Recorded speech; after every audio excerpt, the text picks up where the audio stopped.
ఇక వీళ్ళు ఒక రకమైతే కాంగ్రెస్ పార్టీ పెద్ద సభ అధికారంలో ఉన్నారు, ఆర్భాటం హంగు పెద్ద సభ పెట్టి ఏం మాట్లాడతారు వాళ్ళు? గుంటనక్క నిన్న ఢిల్లీ పోయింది, గుంటనక్క నిన్న ఢిల్లీ పోయింది. గుంపు మేస్త్రి ఏమంటాడు?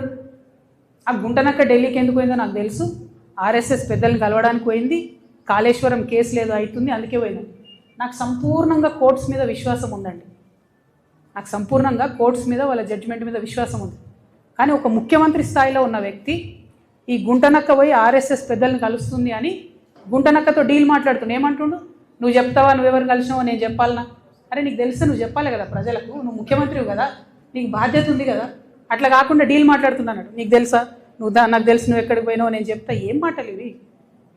అంటే ముఖ్యమంత్రి స్థాయిలో ఉన్నటువంటి వ్యక్తి కోర్టులలో ఉన్న తీర్పుల్ని ప్రభావితం చేయగలుగుతారు కొంతమంది అనేటటువంటి డైరెక్ట్గా మాట్లాడుతూ సంపూర్ణంగా రాజ్యాంగాన్ని, రాజ్యాంగబద్ధ సంస్థల్ని స్లైటన్ చేస్తూ ప్రజలకు ఏమాత్రం విశ్వాసం లేకుండా చేస్తున్నారు.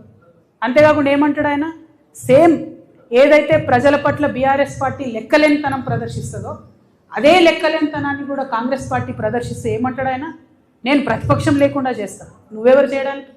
ప్రజలు కదా డిసైడ్ చేయాలి ఎవరు ప్రతిపక్షంలో ఉంటారు, ఎవరు అధికారంలో ఉంటారు, ఎవరికే పాత్ర ఉంటుంది, ప్రజలు కదా డిసైడ్ చేయాలి. వచ్చే 10 ఏళ్ళు నేనే అధికారంలో ఉంటే 7 ఉంటావు. రైతు బంధా ఏడిచ్చినావు, రైతు భరోసా సీజన్ మొత్తం అయిపోయినాక ఇస్తారా? నిన్న కూడా 5 ఎకరాలకే ఇచ్చారు. ఏమి ఇచ్చిండని మీరు ఎందుకు అధికారంలో ఉంటారు? ఇల్లు కూడా కొట్టినందుకు అధికారంలో ఉంటారా? 2 నెలల పాప చచ్చిపోతే మాట్లాడలేదని అధికారంలో ఉంటారా? దేనికోసం అధికారంలో ఉంటారు? ఒక ఉద్యోగం ఇచ్చిరాని అధికారంలో ఉంటారా? జాబ్ క్యాలెండర్ ఇచ్చిరాని అధికారంలో ఉంటారా? దేనికోసం ఉంటారు అధికారంలో? ఎట్లా లేకుండా చేస్తారు ప్రతిపక్షాన్ని?